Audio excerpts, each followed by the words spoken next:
Jantar मंतरवर cockroach जनता पार्टीच्या आंदोलनामध्ये बोलताना कुणाल कामरा याने प्रभू श्रीराम आणि माता सीता यांच्याबद्दल आक्षेपार्ह वक्तव्य केले आहे। यापूर्वी सुद्धा या कुणाल कामराने जाणीवपूर्वक अशा प्रकारचा खोडसाळपणा अनेकदा केलेला आहे। कायदेशीर दृष्ट्या त्याच्यावर अनेक केसेस दाखल झालेले आहेत, पण मला असं वाटतं या देशामध्ये तुकडे तुकडे गँगचे काही लोक अशा प्रकारचे असतात की त्यांना शब्दाची भाषा समजत नाही। लातो के भूत बातों से नहीं मानते।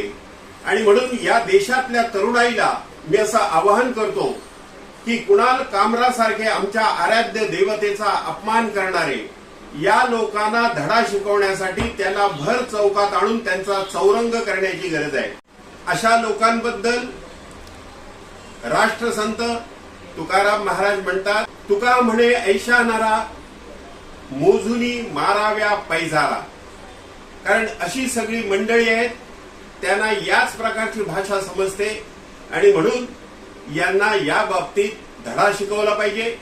कुणाल कामराच्या वक्तव्याचं मी जाहीर निषेध करतो।